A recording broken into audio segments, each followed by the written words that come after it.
Nice.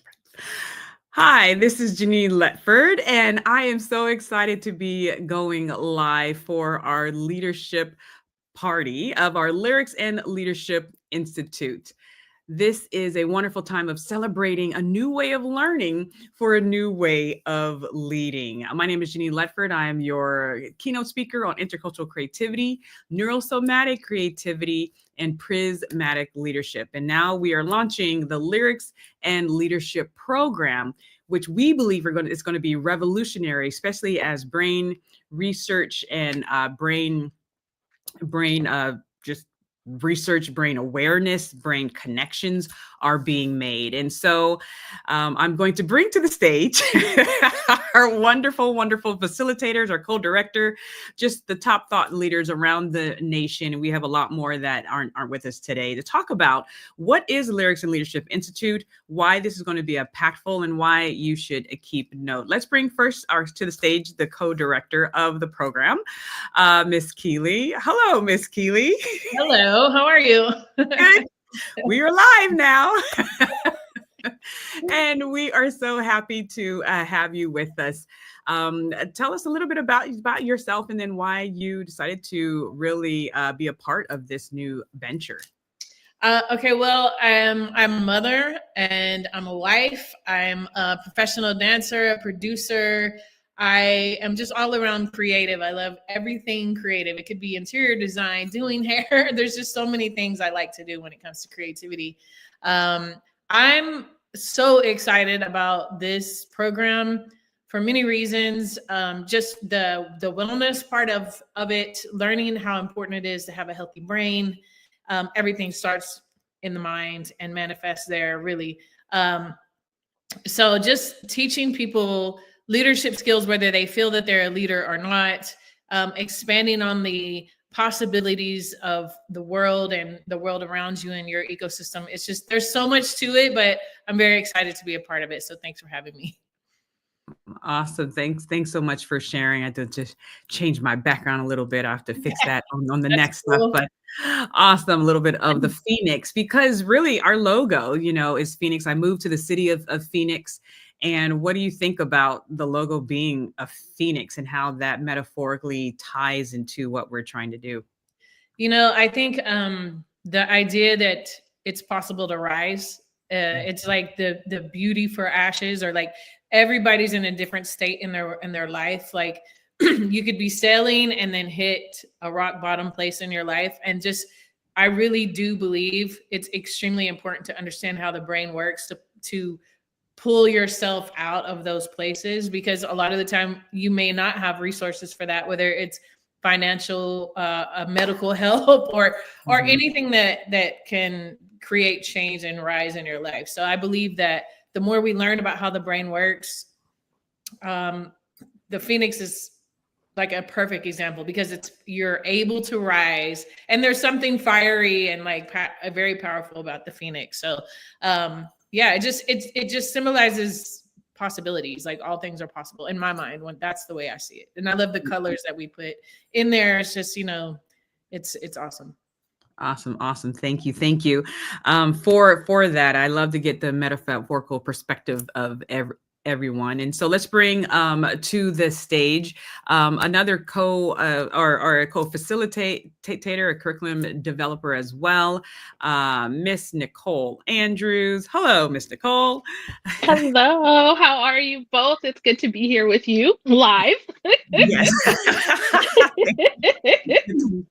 No, but that's what we're all about, right? Like, how do we teach people to be adaptable, to keep on rolling, to have fun no matter what happens? And that adaptability and resilience is going to be a key aspect of this program. And so, Nicole, I've known Keeley since I've been married, about 16 years, maybe a little bit before then. She's been doing amazing things, and so it's great to actually form a friendship and a relationship with her in this way. But you I've known since birth, right? Yes. Since you are a part of my family, our mothers are sisters, but just knowing you as a child, but also seeing you rise like the Phoenix, basically, into this top thought leader. You are doing amazing things in Minnesota in the areas of early child development, but also justice and making sure that every human being, especially our children, can shine bright wherever they are. What really attracted you when I brought this idea to you? What attracted you to the Lyrics and Leadership Institute mission?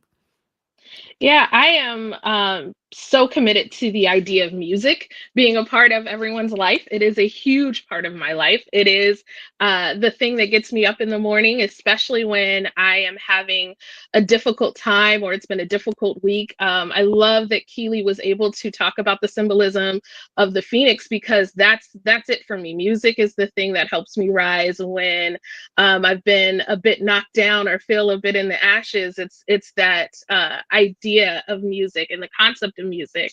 The other piece of it is I am in early childhood education. I've been in early childhood education for now 18 years. I judge it by my son. So I started when he was 6 weeks old. And so I am still connected to that community deeply. And everything we teach children starts with music. So we teach our ABCs with music. We teach how to build friendships with music. We practice all of our life skills using lyrics. And so I'm excited to be here and to talk to others about how you can use music to help develop those leadership skills. Awesome. Awesome. Thank you so much. And I love the fact that you brought that up.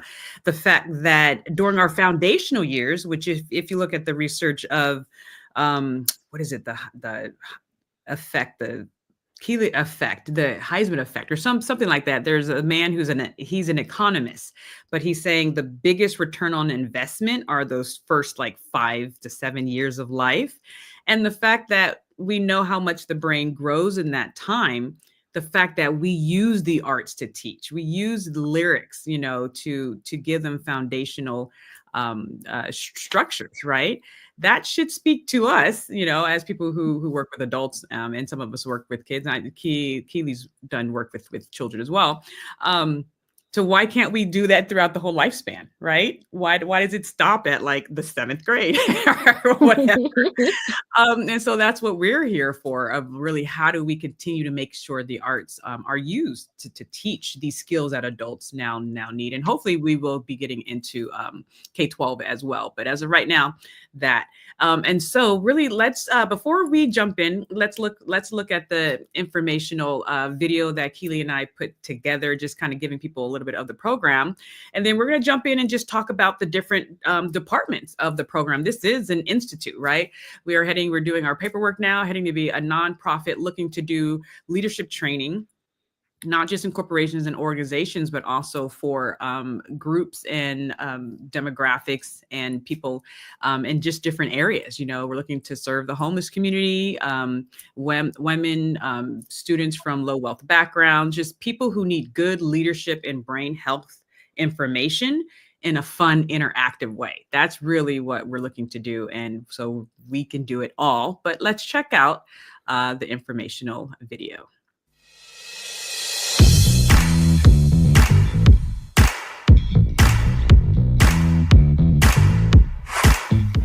Get ready for a new way of learning, for a new way of leading.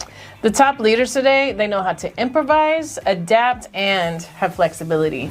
With the influx of AI and machine learning, developing your people skills, emotional tools, and creativity is now top priority. It is, and that's why we're so excited to be launching the one-of-a-kind Lyrics and Leadership Institute that uses the work, songs, and life lessons of famous artists to build your 21st century leadership skills. And who should launch this initiative? No other than the genius of Prince. Dearly beloved, we are gathered here today to get through this thing called life.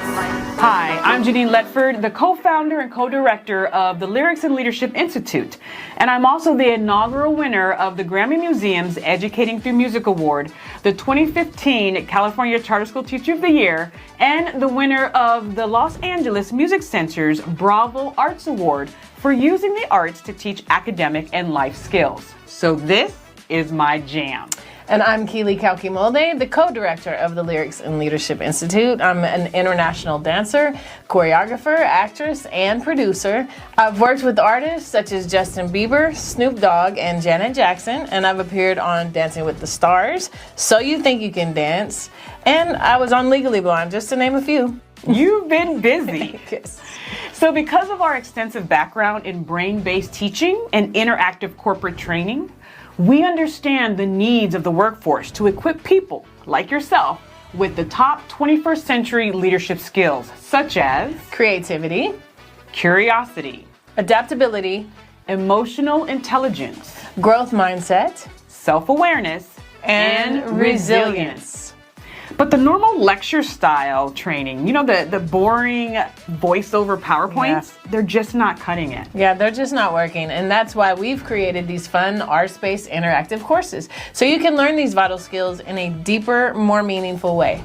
From artists you already know and love. We have some of the nation's top teachers, facilitators, and artists here for you. And it's for everybody. It's not just for corporations and universities. Everyone is welcome. Everyone.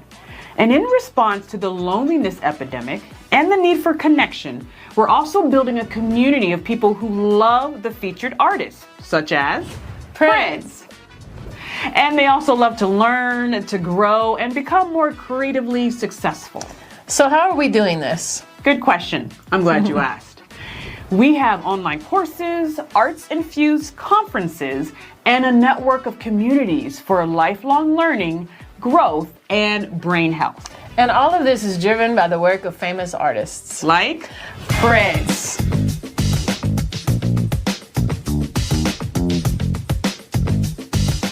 Wait, I could learn professional and personal skills by dancing to Prince and singing to Prince and then learning about his lyrics in new ways? Why, yes.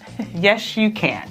And are these online courses and the learning community just for people who really love Prince? No, not exactly. If you've loved Prince since his very first album, before I was even born, then yes, of course, this institute is for you. But if you kind of know a little bit about him and only maybe sing to his very top songs like Purple Rain in 1999, then this learning experience is also for you as well. And even if you have no idea who Prince is, but you just really love learning new things in new ways to increase your self-awareness, creativity, and your brain health, then this community is also for you. Come join us to hear your favorite songs, plus also hear songs you've never heard before, and learn from the stories about his life, his struggles, and his triumphs, and of course his leadership that will help you upskill in this new future of work. So stay connected, because in February, we're introducing this unique program with a free course, which teaches leadership skills from Prince's Super Bowl halftime show, just in time for the 2025 Super Bowl. So join our mailing list to be a part of our very first Lyrics and Leadership community. Let's get ready to learn, grow, and go crazy. We'll see you in class.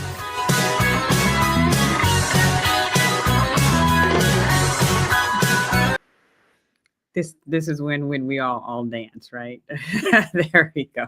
Awesome. And so we have a few comments. We have Ethan Babb said, recognizing the arts to develop leadership skills is essential. So he is popping in and out, checking out our thing. But this is saved on YouTube and LinkedIn. So you can always come back, Ethan, if you have to go on and go serve other clients. But so that is the promo video. Thoughts before we jump into the Institute? Just thinking about leadership in terms of creativity and flexibility. I mean, I think this is such a wonderful way to draw people in. I immediately was just happy about the music, but to think about, oh man, there's some flexibility here. I appreciate this space that's going to be created, that is created for leaders to connect with. Yes. I think it's awesome too, just like taking certain artists, like right now, Prince is our first artist. I don't know that everyone thinks of them that way. Like, oh, I could learn leadership skills from Prince, or I know we kind of talked about that in the intro video, but it's it's really, again, it's another way to use the brain and open up and stay curious about other people that you never viewed a certain way at one point, and now you're going to get to go in and learn so much about them as individuals, but how it relates to you as an individual. Yeah, and that's what it's about, shifting perspective, right? Right. One of our co-facilitators, Amy Cami, is watching us. Hello, Amy. Hopefully she'll be on with us at a different time. But if you want to join us, let me know. But and that's what I love, because just like you said, we can look at these artists who we just saw as musicians, right? We're looking at, Prince, Bob Marley, even, John Mayer, even, hey, Taylor Swift, right? Just people who we enjoy their music, or different people enjoy different types of music. But can you shift perspective and go deeper into the mirror that they're presenting in your leadership skills, your self-awareness, your resiliency, through the lyrics, right? Through the experiences, and good or bad. These are actually people. So they have ups and downs and all arounds. No one's perfect, but can you pull the lessons from it, right? And all that good stuff. So let's jump into the Institute. And so people can know what this is about, I'm going to share my screen and let me see what this looks like. Let me see what happens if I do this, because I'm going to bring this up. Is peaks and valleys. And some people think some people explain that as good times, bad times, but I actually think it's learning or let's say learning mastership, okay? Or study mastership. I went from the top of one mountain. I mastered something. I'd mastered something and people appreciated it. But, once you're on the top of that mountain, you have to go this way. But in hip hop, everybody's like, I'm not moving. I'm the master. I'm great. I'm dope. I'm hot. I'm here. I've arrived. I'm not going anywhere. And that's what you stay stuck on top of one hill, one mountain, when, God's intention is that we study and master a bunch of different things. All right. So let me remove her. All right. So I just wanted to share that really quick, because once again, she's a musical artist. I don't know if you know her work, but I loved her work, Lauryn Hill. And I was just I was on a ship and I was looking at the waves, and the waves are going on up and down, right? And then studying the brain waves, the theta waves, the beta waves, and then looking at light and how light is formed. It's electromagnetic waves, but they're also light waves, right? And it's like, wow, everything's going in waves. This is so cool. And then I see that clip on Instagram, and I'm like, wow, she's talking about waves, right? And so she's a musical artist doing her thing, but just like Keely said, we forget that there's a mind behind it. What's the wisdom? Any thoughts about that, about the wave connection, how we're supposed to go through these peaks and valleys of learning? Well, that's where like we talk about brain resilience. That's where resilience comes in, because we have a choice. And again, I think that starts with, brain health, and the understanding of how our thoughts shape our reality. And the resilience has to come through sort of the trials of tragedies and suffering in a way, whether it be mild or very tragic. That's where we build our resilience. So it's just kind of like what Lauren was saying. I hope that makes sense. Yes. Yes. Nicole?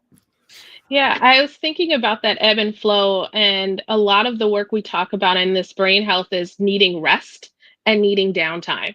And coming into that lull, even when you're climbing down a mountain or you're going down the flow, before you even hit the turbulence, it's that rest piece, right? It's that time where your brain starts to reset, to rebuild, to take in what they just learned. We got to the top of the mountain, we made it, and now I need to actually process what happened. I need to process how I got here. I need to think about, how do I make it up the next hill? And I can't even start that unless I realize what I did to get to the last one. And so thinking about the journey, and then especially thinking about it in terms of hip hop, I love that she brought it back to this place of like, yeah, but in this realm, we don't move. When we make it to the top, we stay there. Well, the same thing happens in business, right? We think we've hit our peak, we're leading our organization, we are the head of a company, and then there's a new growth opportunity. Or there is a big change and swing in how we produce what we produce because the world is shifting and there's dynamic changes there.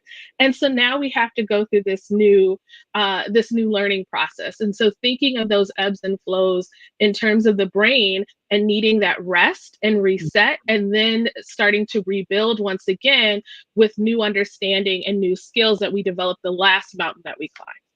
Yes, yes. We call them brain breaks. The Center for Brain Health talks a lot about, did you take your 5 brain breaks a day? 5 minutes, right? Where you just sit and just, or go take a walk, or just, calm, giving your brain a breaks. But I like how we can ebb and flow it into other areas of life, right?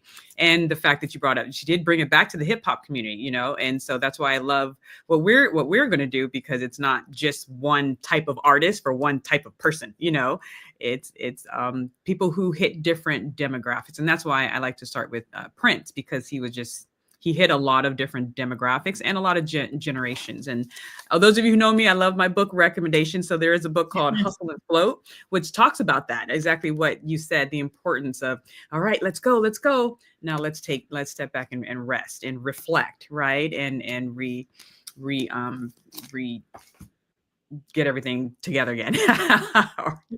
And then also lastly, that's why I started my alumni 60 group, because it's like the alumni 60, you go through the circle, but then now you go up to the next level. And now you're back at square one. You're back at the learning position, and you learn, lead, liberate. Those are our key terms for alumni 360. So it's this constant circle, but then you go up to the next circle and you're back at square one, but you learn, lead. Now you're a leader again, go up to the next circle. And a lot of people want to stay where they're excellent and not try something new, right?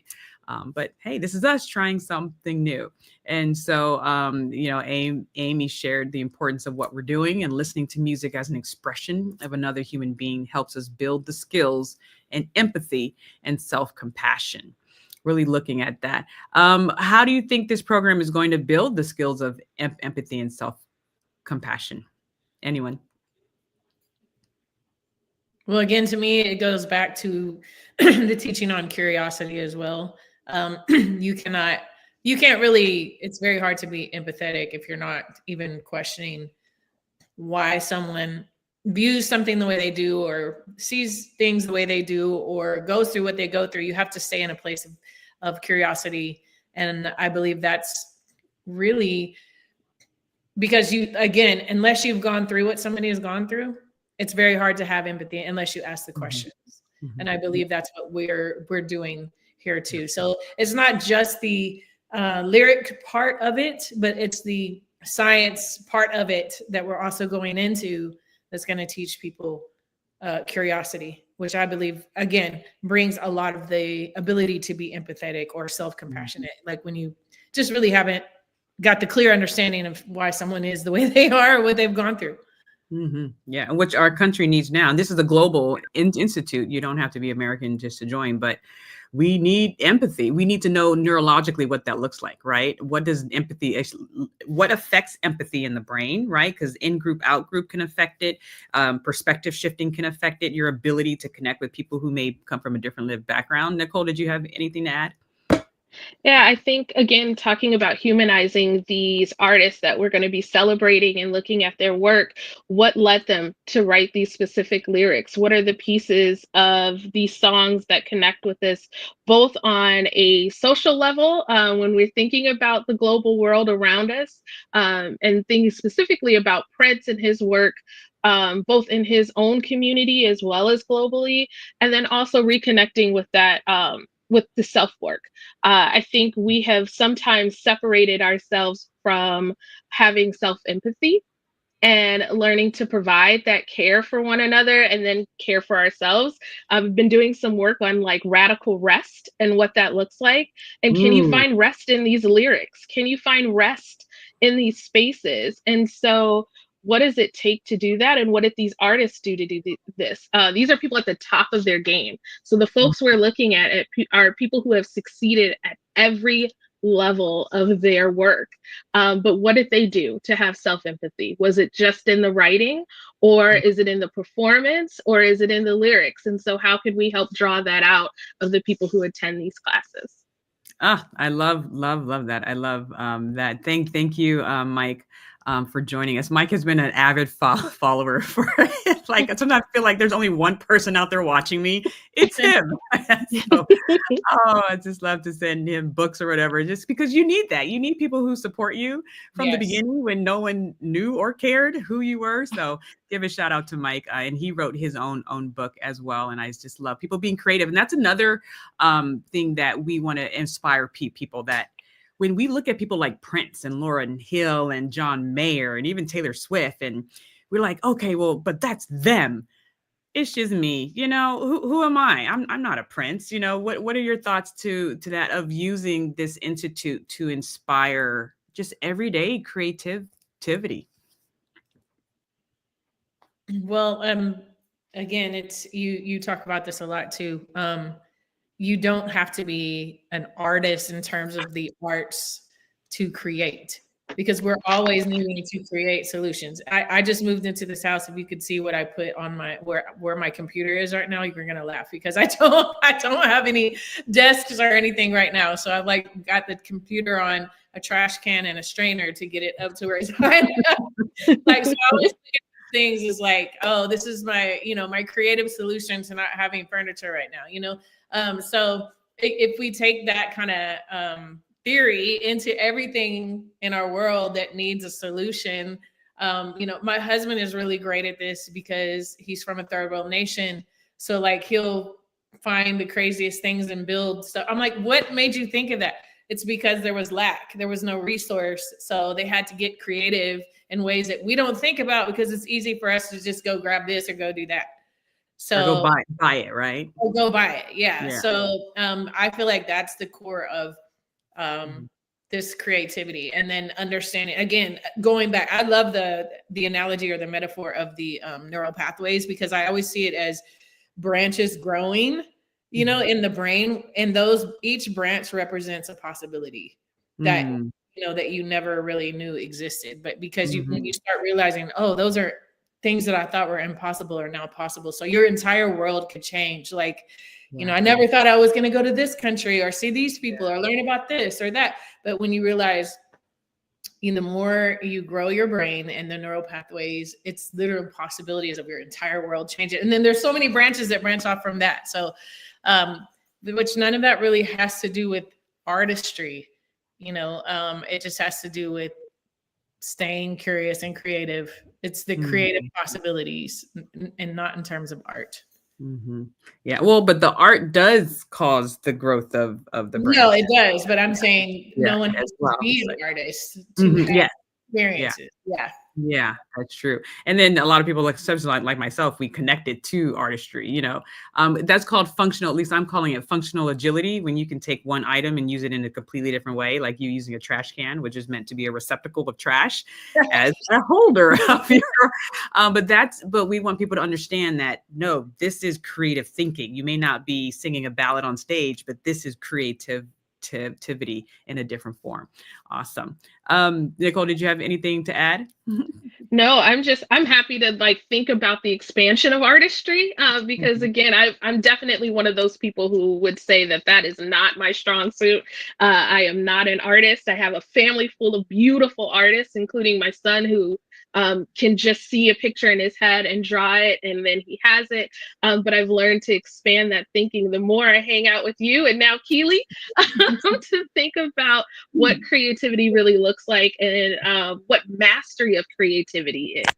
And so what does it look like for me to not just develop new things, but then to execute them? And in the execution, is that the artistry? Is the beauty in the execution? Is the beauty in the thought process? Is it in all of it? And so kind of practicing those skills. And that's all there. We're going to dive into all of that. I'm so excited. You're reigniting that excitement. And careful, I don't want you to say I'm not an artist, because you are. You develop the most amazing programs that affect lives all over the nation. That's artistry in itself, right? Because teaching is an art, right? Yes, so very much so. It's also that what I think we're all doing, and you and the other facilitators, is we're helping people reshape their belief system around it. A lot of people have been dealing with creativity scars. I did a small teaching today with the Virtual Center for Brain Health, and I played the clip that I have of Dr. Brene Brown looking at the stats of saying 50% of people don't engage in creative acts because because they had a creative art scar in their childhood.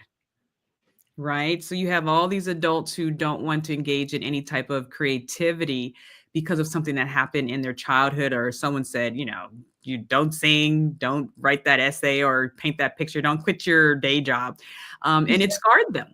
And so they continue growing up with that artistic creativity squash. So any thoughts about that? Have you ever met anyone that dealt with artistic creative issues?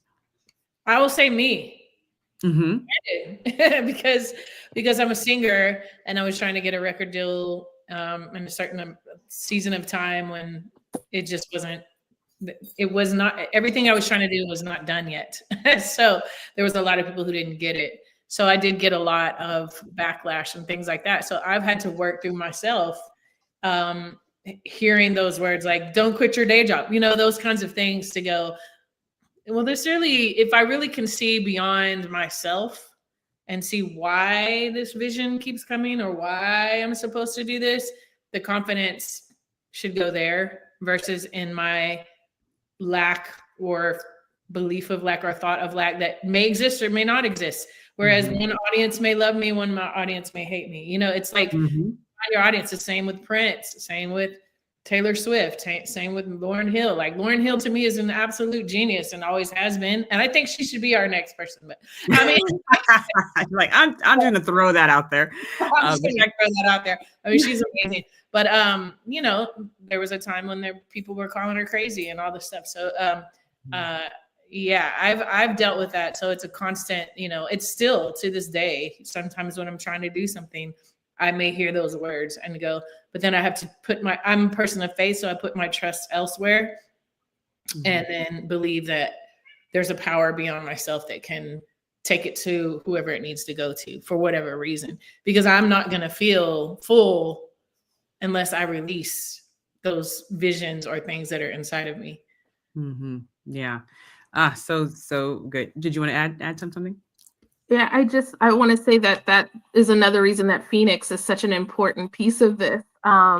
Thinking about those creativity scars, I had to write it down as soon as you said it, because immediately I was like, oh, that's something we need to talk about in terms of how do you move forward in this work if you're not acknowledging that you may have some scars tied to your creative thinking or your creative process. And so you've been told or reminded, do it the way everyone else does it, follow the plan, stick to the same path, stick to the same road.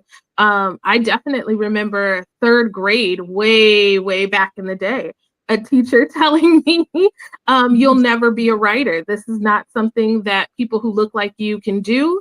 And she returned a paper I wrote, all marked up, and was like, this isn't for you. And how that sat with me, and I can be right back in that moment, 20 years later, really feeling that deeply. And so really thinking about what are the lessons that we have written on our own script, on our own stone tablets, that we need to erase and come up with something new and rewrite our own stories, and using that Phoenix to kind of reignite our own creativity. This is why I love you both. So see, you take what I say and then you just go deeper. And that's maybe we need to consider that. That's a part of, we're going to show the sections of the Institute now, but that's a class within itself, right? Dealing with art scars, dealing with, I also call it creative abuse. And even Amy shared a story. She says she's an amazing harp player. That's how I met her. I've taught with her, did some corporate training with the brilliant Amy. She says that as a harp teacher, several of her adult students would panic when they made a mistake. But it's fun to expand their perception and experience of being okay with the mistakes. And sometimes, in art, depending on the art, what really is a mistake. Sometimes you make a mistake and it ends up being a totally cool improvised thing. As a dancer, Keely, I'm pretty sure you've you felt that that's how they learn, you know. And so, and you said it before, there's, you know, you were told like it needs to be done this way and do it this way because this is the way we've always done it. And that's the most detrimental thing we can say in this day and age with AI and automation is do it this way because that's the way it's always been done. We need our students and our adults to shed that, right? Yeah. Like, Shed that. just to expand on something you were saying, like this is another area with these artists at the level that they are at. Can you imagine all the things that they've you know, I think it was Anita Baker. I think she was on, what was the show that they would get booed off and the guy Sam, what was the show? It was there's Apollo. Apollo. Yes, Apollo. Yeah. Apollo. You know, she got booed off, I heard, like several times before she became Anita Baker, you know. So imagine, you know, that's another thing to delve into and discover is like, how are these people overcoming such massive criticism of not doing it, especially Prince when he came out, like, you know. He opened. I was driving past the Coliseum and I saw they had the 100-year celebration of the Coliseum in Los Angeles where USC plays, and they had the Rolling Stones, but then they had Prince at Gate 28. And I was like, oh, why didn't Prince have his own flag? Because he wasn't a headliner. He opened for the Rolling Stones before he blew up, and they booed him off stage, which kind of makes sense because his music is not the same genre as their music. But Mick Jagger, you know, was a longtime follower and loved his music. So he said, hey, do you want to open for us? But the audience was like, what is this? Like, who is this dude? And what we're going to talk about in our course, Pop Life, he actually puts them booing in the song, Pop Life, his song. So if you listen to Pop Life and hear all that chanting and booing and everything, I was like, who does that? But that's a lesson within itself. So you're giving us more curriculum. Now, like that's a whole course of, or just maybe a Prince's Pearls of Wisdom or Pearls of Wisdom of, hey, who do you know that's really big? Let's look at their setbacks that we don't see every day, right? That's like a little pop-up pearl. So awesome. So let's get into, because I can be talking to you two for the next five hours. So let's get into to the layout, and let's see. So we are doing leadership training inspired by the music of Prince for the year of 2025. He is our inaugural artist. He's a human, ups and downs all around, good choices, bad choices, creative choices, taking risk, falling down, getting up. I mean, you have it all within this person. And so for me, it was a divine assignment. But like Keely said, we are looking to add other artists as we grow this. But I feel that he is a good foundational start just because of the plethora and the diversity of his work and his reach, right? And so let's look at the skills that we need, right? Adaptation, resilience, regeneration. How do we regenerate? Going back to the Phoenix. Communicate, curiosity, creativity, and of course, connection. So we're looking to hit all those skills in this institute. The first part of our institute is song courses. And if I'm just going to talk, but if anyone wants to jump in, but we are just going to take a song, right? Like Pop Life or Diamonds and Pearls or Gold. Some songs people know, some songs people don't know, and really have a good 2-3 lessons or 2 modules just from the song. Any thoughts with that? Any songs that you're like, you have to do this song? As a personal love, I love Purple Rain. And it does give you a ton of pieces to pull from. So it is a song that I would highly recommend as we start thinking about how people connect back with Prince. Also, I am in Minnesota and I live about 2 minutes from Paisley. I can almost drive right across the street and I am at Prince's home. So our entire being is Prince, but Purple Rain is just, it tells the story of resiliency. It tells the story of a lived experience. It gives you all of the pieces that we are practicing in this. And so huge shout out for Purple Rain. Awesome. Awesome. And yeah, you're 1.8 miles from Paisley Park. I tracked that. Mhm. And so the song courses is the big chunk of the learning, and people will have active boxes if they choose to do so with Legos, Play-Doh, just different interactive things to create their responses and reflections, journals, diamond pens, right?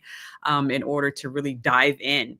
But it's not just the song courses, and feel free to jump in. The next part is something we're calling Princess Pearls of Wisdom. And when we add in other artists, they can be pearls of wisdom, right?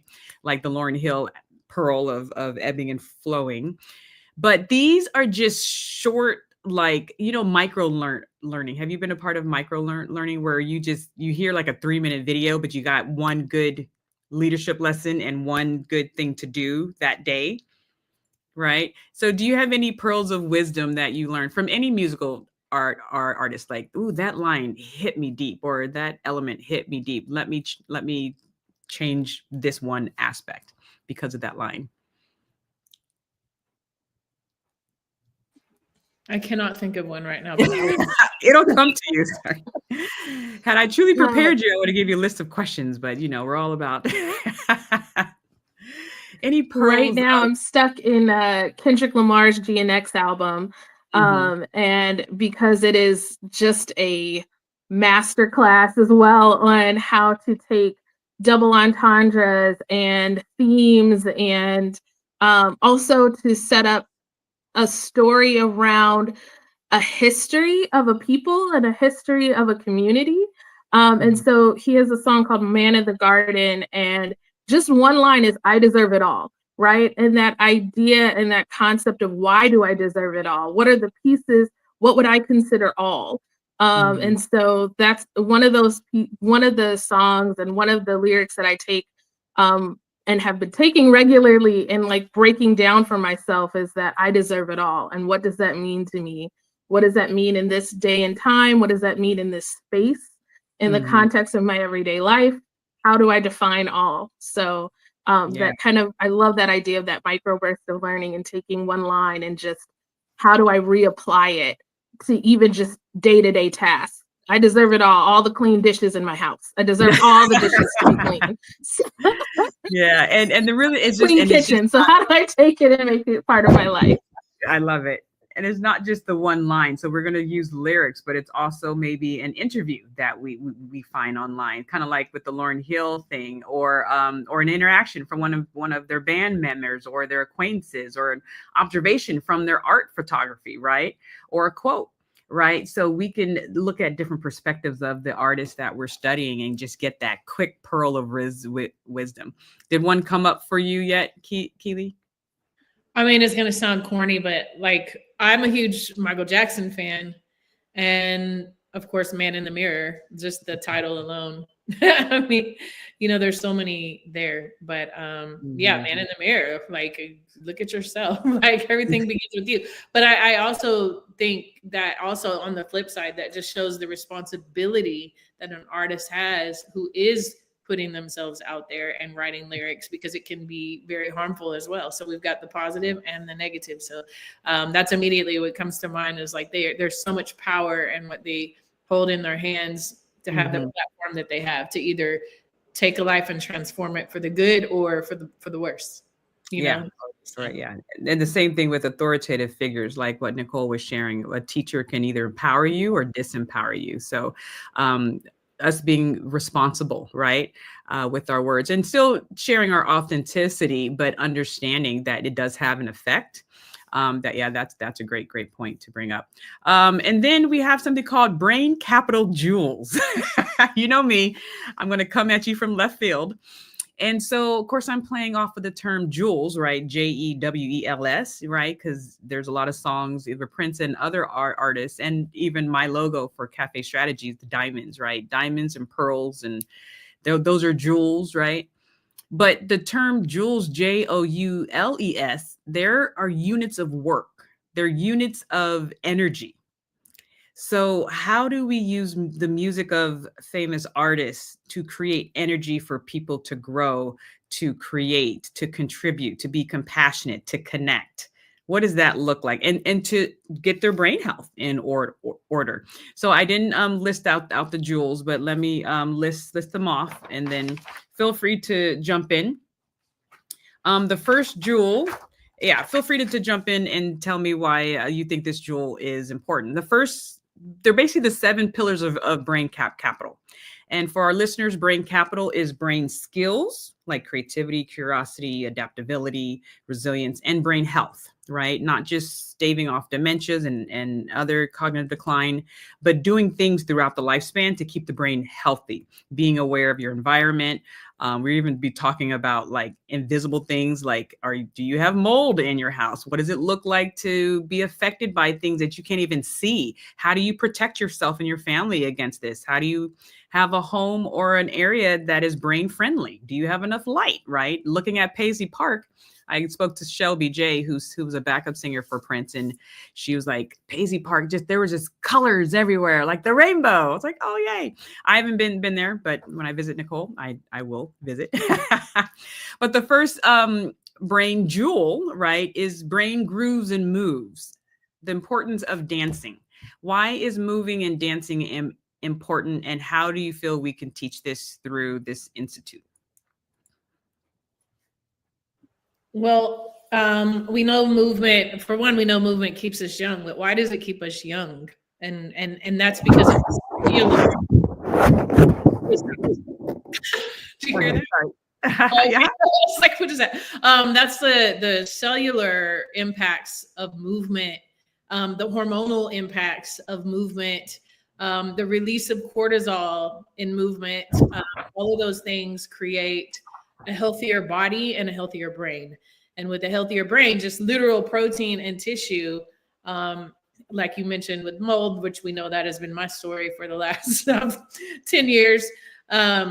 It makes a major impact on how you function throughout the day, how inspired you are. The hormonal impact has a huge impact on your brain. You know, your brain is your hormones are made from pregnenolone, which is cholesterol. There's so many things that we could go down this road to make people understand the holistic components of that.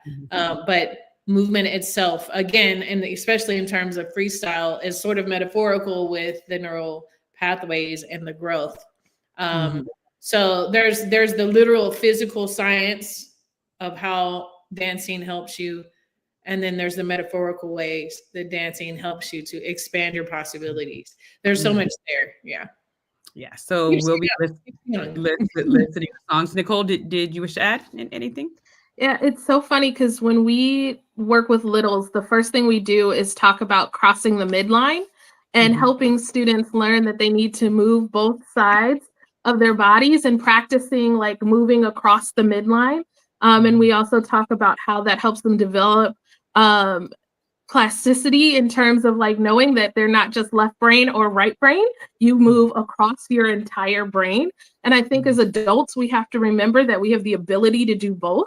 We have the ability to think about a movement and then act on it based on our level of mobility and based on our, and how can we do that even if we have some challenges. And so what does that look like, whether we're seated, whether we're standing, whether we have access to our arm movements, all of these different ways in which movement helps us. I love the idea, also thinking about it in terms of how it releases cortisol. So in a lot of our wellness work, you think about shaking out your anxiety, shaking out your nervousness, your anxiousness, your fears, your concerns. We do a lot of somatic practices where you are bringing up what you want from the earth and shaking down what you want out of your body. These are things that we need to do daily, but it's hard to remember because they can feel silly. And again, what we've written about what it looks like to be a leader means to look very put together. Yeah. However, put together also means regulated, and regulated means I need to move in order to help rebuild regulation throughout my mind and my body. And so, how do we help rebuild those connections? And so, movement is building that mind-body connection. Yes, neurosomatic creativity, right? At its best, and being a more aware of proprioception. We'll talk about that in our movement class in this jewel as well. So the next jewel is brain fuel foods, and I'm going to kind of go through this quickly so we can get. So we'll be doing a few courses on foods that fuel our creativity and our movement. We'll be looking at Prince's diet, and I'll be reaching out to his former chefs. I even asked, was Prince a carnivore, a vegetarian, or a vegan? Do you know? I actually don't know. I don't know that one. Yes, he had a strict diet, at least later on in his life. I believe he was a vegan, but we'll look into that. But then we'll just give some general information of, hey, these are the foods that your brain needs to really be efficient, and these are the foods that you definitely want to lower or eliminate, and why. There's a lot of research coming out. We're looking at brain creative intelligence, which is creativity. We know that Prince was a hyper creative, per the neuroscientist Dr. Susan Rogers, who was his former sound engineer, and then she became a neuroscientist. So that was pretty interesting. But we're going to look at information from that on how to increase your own creative thinking in non-arts areas. And it's just some things that Prince did to tap into his default mode network, to his creative thinking areas. There's a lot of stories about people who were with him and saw some of the things that he did to kind of think about things in a new way. So we'll bring that. We'll talk about, so that's brain grooves and moves, brain foods, brain creativity, and then brain diversity, right? Which is the social connections. He really didn't stick with just one type of person, right? He was very diverse in his connections. Any thoughts about that? Lots of thoughts, but I'm going to keep them really small because one of my other spaces that I do work in is in diversity, equity, and inclusion. And that idea of having a diverse group of people and a diverse well to kind of pull from, and really thinking about how are you highlighting diversity in thought, diversity in experience with the people around you. And so connecting to that and how to be intentional in your and aware of how you are celebrating diversity and bringing it into your space, as well as what diversities do you bring? What are the identities within inside of you that you're pulling from, so you understand this this need for connection throughout a diverse community. Yeah, and a lot of I'll jump in with this, and then Keely, if you wanted to add in anything. But a lot of people, let's be real, our country is going through some shifting with that term. But what I want people to understand is creativity sits on diversity, because it's hard to be very creative if you are in a silo with only one way of thinking. Creativity literally sits. The research is very clear that creativity happens when you have multiple perspectives and multiple ways of seeing things. And it's hard to get multiple perspectives if you're only around people who think exactly the way you do, right? You're in an echo chamber and you're only hearing one type of thought, only exposed to one type of person or genre. This isn't even just about people. He exposed himself to different genres of music, right? Different band members coming in and out through the length of his career. So how did diverse connections add to the creative thinking, but also to brain health? How does diversity affect brain health? Has anyone ever thought about that, right? Did you have anything to add, Keely? No, I mean, I feel like you guys covered it pretty good. I just think the world would be pretty boring if we were all the same. I mean, there's so much we think that, our country tends to sort of focus on really three groups of people mostly. And it's like, there's a whole world out there of like tribes and people and islands and things that we know nothing about, like, that we haven't seen. You hear people talk about you might bring up a whole island group, because my husband's from the, Melanesia. And so they'll bring up this whole island group. I'm like, what? Who are these people? There's so much to learn from and to grow and to, I mean, gosh, like even like I said, even in our country, we're very narcissistic to think that it's only us, like, and Yeah. our problems, you know, like Yeah, our racial problems. And even though it's significant and it's not to downplay it at all because it's real, but just to say, like, man, I wish we as a whole group of people and as a country could just mend, unify, and continue to grow. It's like, oh, why are we still having to go through this, like, in 2025? Like, you know what I mean? It's just, oh man, guys, like, I'm, I mean, we can go down this rabbit hole. I'm from the deep South. So, I mean, I'm ready for the world to.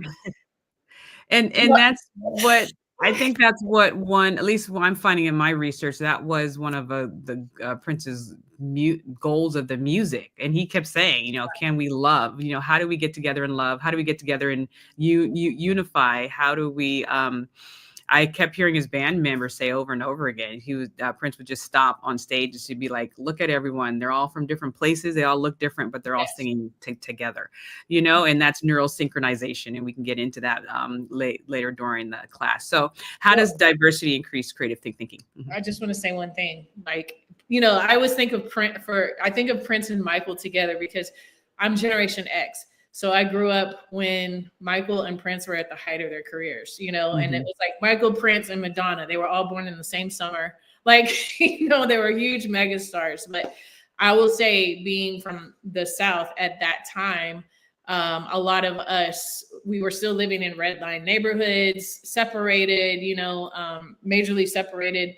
And I believe it was people like Prince and Michael who helped cross color lines with Generation X, because I know in my background, it was like, I was drawing Michael Jackson on my book cover and having to hide it because I was afraid of what people would say or how they would treat me, and then I was like, wait a minute, I love Michael Jackson. And then that was like a whole new world for me, and boldness and courage. So I feel like these artists had a lot to do with changing race relations too. Yeah. And there's actually research behind that, but we can talk more about that in a course on that, right? Or in a class. So our other next brain jewels, we have 7, is brain peace. As the brain capital pillar, we call it lowering stress, but I'm just going to call it brain peace because that's what we're going towards. And so, reading some books and speaking to some of the people who worked with Prince, what did he do to maintain peace in his environment, right? Even to the point of like lavender candles and making sure who's the people around me, what type of, energy do they have, things like that. And the next one is brain sleep and rest. Now, sleep may not have been, his strong point. I don't know, but he was definitely a night owl per the research that I'm reading. But we're still going to talk about the importance of sleep and rest, that ebb and flow. And the last one is the brain arts and expression, right?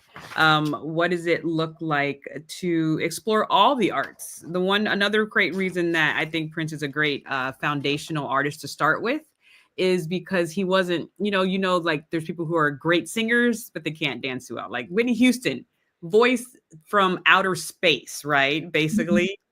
But her dancing, like she just did this really, and that was really about it.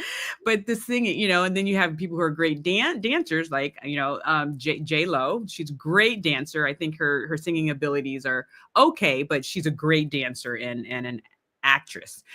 Debbie Allen, you got a triple threat right there, so there's people who have 1 or 1 and 2 or 1 and 3, but Prince seemed to have it all. Like his dancing was good. It wasn't, I don't think he was as good as like Michael or, but he could cut a rug if you really watch some clips. What do you think it's important for people to pull from that? Now, they don't have to be excellent in all the arts, but to be open to experiencing all the arts, even arts that they don't feel they have the right to experience. I think it's okay to shine where your strengths are. Mm-hmm.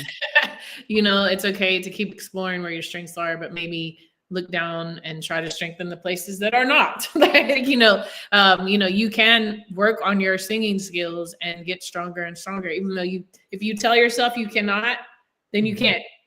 But if you believe that you can, then you can. So it goes back to the brain or psychology. Like, what do I believe is possible? And what do I believe is not possible? And if I believe it's not possible, then I'm just not even going to go down that road to even try, you know? Yeah. So, yeah. Well, I mean, look at J-Lo. Like, I agree with you. You're like, she's a great dancer. Her vocals are moderate. Like, some people may say, oh, she's an amazing singer. Like, in my mind, Yeah. I agree more with what you're saying, but that didn't stop her from having a successful career. Very true. Very, very true. And same, honestly, for Janet. I think Janet's voice is beautiful, but she's an amazing performer, dancer, actress. Her singing is just, but that definitely didn't stop her. She did. You know what I mean? So, I mean, we have a lot to learn from that. Like, some people, I mean, there's so many artists that have weird voices, but they're just like, they're killing it and they're selling millions of albums. So like, I think it has a lot to do with belief. Like, is it, well, let me make it possible, you know? And pulling from the work of Dr. Ellen Janger, I think that's her name, of that mind body, like your mind controls a lot of the body connection and the body communication, right? Like if you think, so keeping that in mind and everything. Nicole, did you have anything to add to that? Yeah, just the idea again around developing, even if it's not what you believe is your skill set or your strongest skill set, it's still a muscle. We still have to work the muscle. And so you may come through this series of classes and think, I'm really going to shine in this one area because that is what I know. I know creativity, but in movement, I have no mind-body connection. I have no coordination. I don't know how I'm going to process this. And at the same time, though, you are strengthening your brain as much as you're strengthening your body, as much as you're strengthening this skill. And then by developing your belief and growing that area, you are also practicing, again, self-empathy. So you are practicing all these skills throughout this process. And so every step of the way, you are developing a skill or you are strengthening an area that you already had some mastery in. And so you're learning how to go to the next level. Every bit of this is about scaffolding and how do I grow and how do I develop myself even more. And so really thinking about, yes, I may shine in an area, and there's another area for growth, but at least I get to practice. And I may discover something within this that I thought I wasn't great at, but now I've discovered a new way of being fantastic in this one space.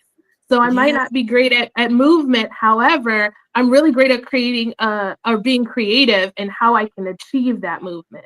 So if I couldn't do it the way that it was shown to me, I figured out a separate way that's better for me. And how can I apply this to my current role?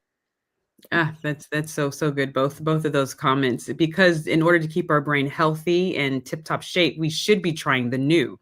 And then, like you said, there may be hidden pearls, right? Hidden diamonds within you, because you haven't picked up a paintbrush since you were 4. And so now they come to a class where Keely or Nicole or Amy or someone is doing this new thing that they haven't done since they were 3 or 4. And they're like, oh, wait, I can paint, or I actually like this, or I remember doing this. Why haven't I done this before? And we're actually giving them permission, right? And which they don't need our permission, but the idea, because, people are going through work, they're raising kids, paying bills. No one's saying, hey, stop, get a canvas. You see how Prince did his symbol here? Well, what's a symbol that you would want to create that reflects who you are and your identity? They're like, what? I never thought of that, right? And that's what we're here to just say, hey, just consider, just try it out with me. It's just you in your room and the computer. If you want to share it on the Prince community, please do so, but we're not forcing you. And that's really wonderful. So that is the Prince Capital Jewels. It's basically based off the 7 pillars of building brain capital. And brain capital, once again, is brain skills, creativity, curiosity, adaptability, resilience, communication, all the leadership skills our leaders need, and brain health, not just doing things to stave off dementia and Alzheimer's, but doing things to keep the brain healthy throughout the lifespan. So those are our brain capital jewels, powered by the music of Prince. The next area, and there's 7 areas, is sing along Sundays. So I spoke with Prince's drummer. Her name is Pastor Hannah Welton, and I shared this with them. And she was like, "Yeah, I can see you going into corporations, talk about like, hey, we're going to have a sing along." Just the way she said it was so amazing. But it's like, yeah, the research is there. We need to come together and sing together. Right. And so I'll be just having sing along Sundays, maybe not Prince's songs because you all can sing that, but just getting the guitar and just singing along, come together, sing along. That's really about it. Not really too much there, but the neuroscience is clear. People who sing, you're activating your brain. People who sing together, you're activating your brain, having oxytocin. If you get able to join a choir or something like that. We're also going to have something called Prince's Friends Meetup. And then once we add other artists like Lauryn Hill or whoever the artist is, if you love that artist and you want to hang out with people who love that artist, we want to create that space, right? Because the brain research is clear. And please add in, the Surgeon General put this out, right? We're at a huge isolation issue, which wreaks havoc on your brain health. Does anyone want to add to that as we get ready to wrap up? The isolation crisis, the loneliness crisis. Does anyone wish to add why this is important to address that issue? Well, I mean, it sounds like I'm going to sound like it's obvious or whatever, but I mean, it encompasses every single thing that we've talked about today, like connecting, diversity, different areas of thought, possibilities. There's also, I don't know if any of you've ever gone through this where you've been in pain, or maybe you've had a chronic issue and your mind is somewhere else and you don't feel the pain while you're thinking of something else, and your mind is somewhere else. If we continue to stay in positive motion, which is connecting with others, using our brain to grow, there's a lot of pain that isn't felt as well. And there's a lot of healing that takes place from connecting with other people, which it goes back to, reducing depression and isolation and loneliness. So, I mean, we weren't created to be isolated and alone. I personally love to meet in person more than I love to do these kinds of meetings, even though we have to do these kinds of she's in Minnesota, I'm in LA, you're in Phoenix, like it's great that it exists and we have this as a platform, but how much more satisfying is it to be in the room together, to hear each other's voices in person, to be able to give you a hug or a high five or like look at you eye to eye. There's just so much to it. That's how we were created. Yeah. Thinking of that loneliness crisis or loneliness epidemic that's out here, a big part of that is people don't know how to make friends as adults. We see lots of skits and podcasts and discussions on how do I even make a friend as an adult? How do you form relationships, especially when you are so task oriented and your day-to-day life is focused on how do I complete these tasks? I don't have time to build real connections. And we take out that first initial fear barrier of we don't have anything to talk about. Well, we do, Prince. We get to talk about an artist that we have in common. We get to talk about a love for a music style, a love for a person, a love for an attitude. I mean, when this man said my mic is on and gave a look, it was like he was looking at directly the people who love a little bit of petty. Like he just had the way to bring you into discussion, and here's another space for that to happen. I can tell you, going to different concerts and never had the opportunity to see Prince, but just recently going to Renaissance with Beyonce's concert, just being in a space with other people that loved Beyonce or loved the album or loved the moment. There was instant connection. We were instant family members. We were instantly brought together, and it removed that fear barrier of I won't have anything to say or to discuss, because now at least I know I can talk about this piece that I'm passionate about. And so creating that space for people to kind of rebuild connection, practice having conversations that don't revolve around tasks, but revolve around things that we're passionate about. It's going to be really important. And again, things you get to take with you into these other scenarios of life. That's why I would even so want to encourage people who are not Prince fans to come to this, because again, that's a whole thing of activating your curiosity and learning how to become more diverse and to grow and to go into new areas. Like, it's all a part of what we're saying. It's an action step in the direction of what we're teaching. So you might find a whole new world. You might find your wife or your husband in the group. Who knows? I'm just saying, you never know. Or a new best friend or something. And exactly. Amy, one of our facilitators, said, you're building new neural connections simply because it's a new experience. So you say, and we said that in the video, it doesn't matter if you don't know Prince at all, or you've been following him since 1978. It's a place for you because you get to interact, and you're also learning leadership skills and brain skills. So you get to apply that and be exposed to new music. If this is new music, and there will be new music for a lot of people, unless you're that, that small group of people who literally owned every one of his things and we went into the vault yourself, you're right, which is this very small group of people. Most of us are like kind of like me, where his big hits. You may know a few of the not big hits, but there's a lot of music that you haven't heard yet, right? And so now we have to dig and bring that up to the forefront. Awesome. And so rounding up, so here's the data. You know me, I'm research oriented, that anxiety and depression is the highest factors among brain health decline. So if we're talking about brain health, we need to talk about anxiety and depression, and how can we use music and art and movement and theater, poetry, right? To be a part of the solution. It's not the whole solution, but can it be a part of the solution? And so if you see at this graph, it starts as way as 5 years old. So this institute isn't just for adults. Young people are welcome to come, but teenagers need some more tools to figure this out. How do we address this? Our second to last area is our conference concerts. We're trying to put one on in April. So we're looking at how do we have leadership conference and brain health conference, but make it interactive and fun and artistic. I'm talking about bands, not just to play background music like some other places, but it's a part of the learning, right? It's a part of the curriculum.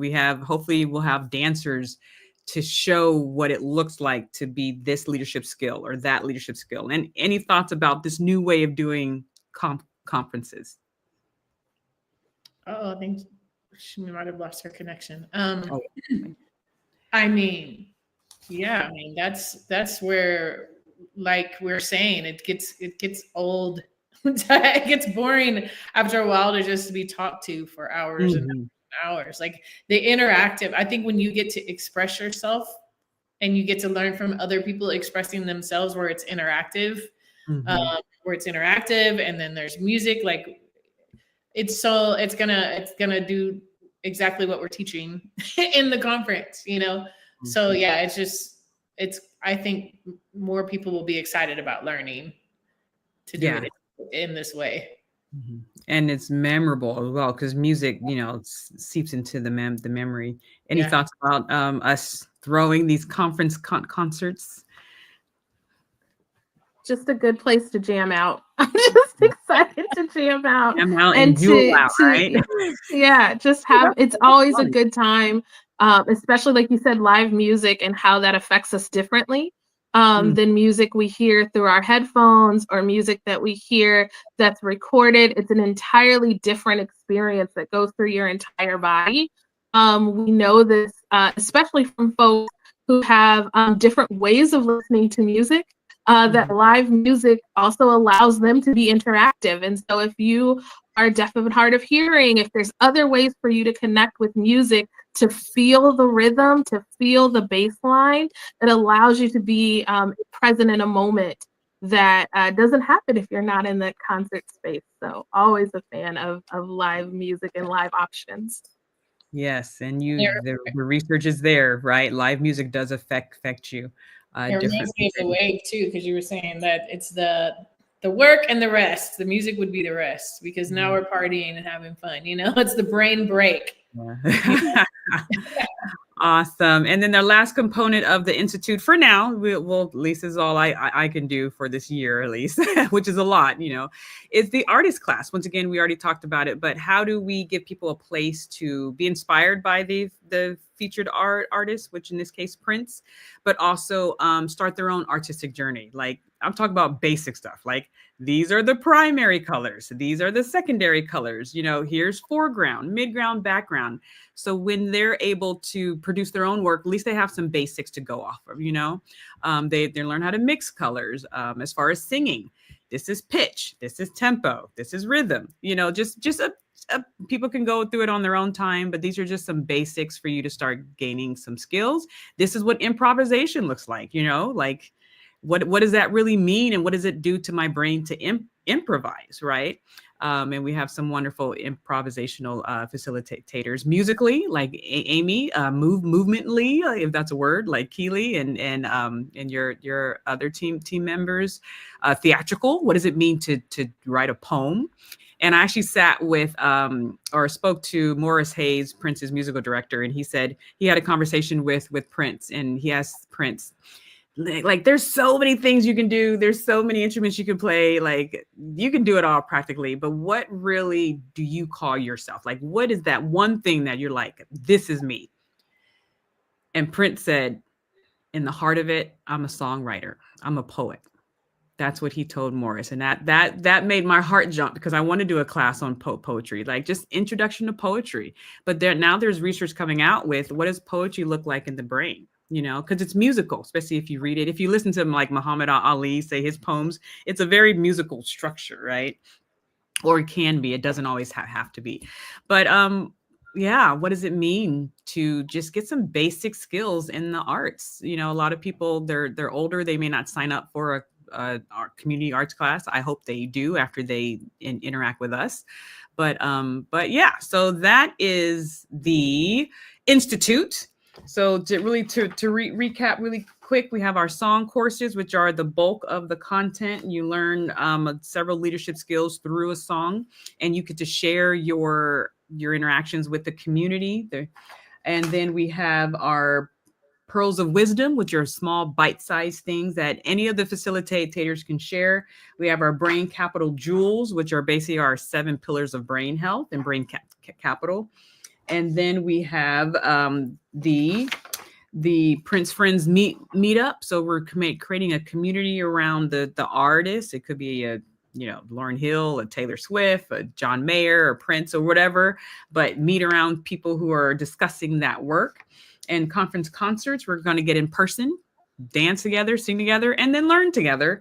And then we're going to have a place where if you want basic training in the arts, because you felt that you didn't get a good adequate training in your K-12 or K-22 experience, then you can get it here with us, with the music or the art, the work, should I say, of the featured artists. So we know that the arts are important for our lived experience. The expressive arts allow us to express. The cerebellum gets activated when you're moving, but it also monitors your prefrontal cortex. And we know the brain capital is huge, and that we are here to lead. We are here to help leaders. Even if you don't have a team underneath you, you are a leader because you're the CEO of you. We are here to help you gain the skills of life, leadership, and brain health in our Lyrics and Leadership Institute. Any thoughts, ladies? Any thoughts?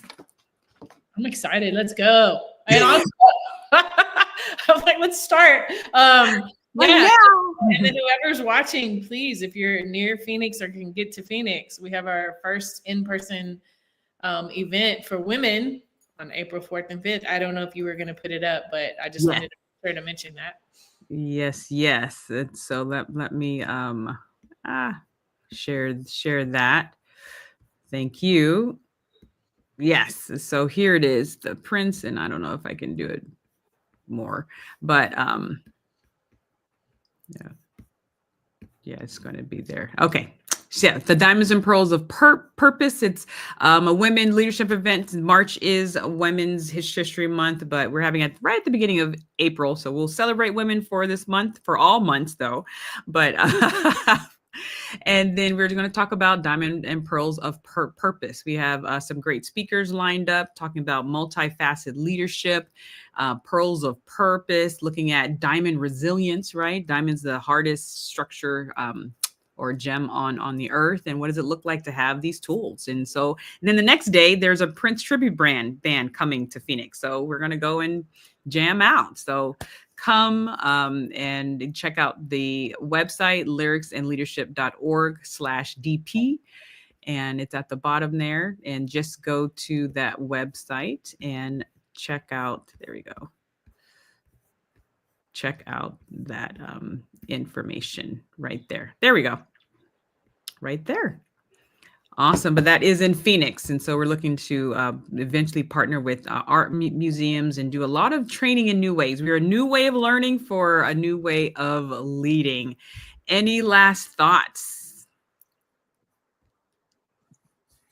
Same with Keely, just ready to jam out. Very excited about getting this started and being able to discuss all of these different pieces together and build our own artistry and build our creativity. So this is, I'm excited to get to know the people who are going to be joining us and practicing these skills and helping to align their purpose with their plan. And so that way we are on the same road of growth and brain health.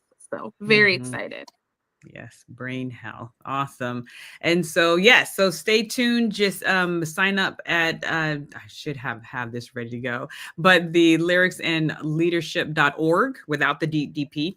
And you will get information from when we are launching. Our official launch date is March 16th. But we are just going to be sharing out, and then just getting our student base. It's just only $20 a month. You get top training from top thought leaders. And trust me, that's a very good deal because I charge a lot more for corporate training. But yeah, you get to hear from the top thought leaders. You get to see the top research in brain research and get to have some good community. So it is everything in once. $20 a month, or $19.99 is the official. Because of the song, right? And we are here. We are here with a new way of learning for a new way of leading. Let's go out with this song. See you next time.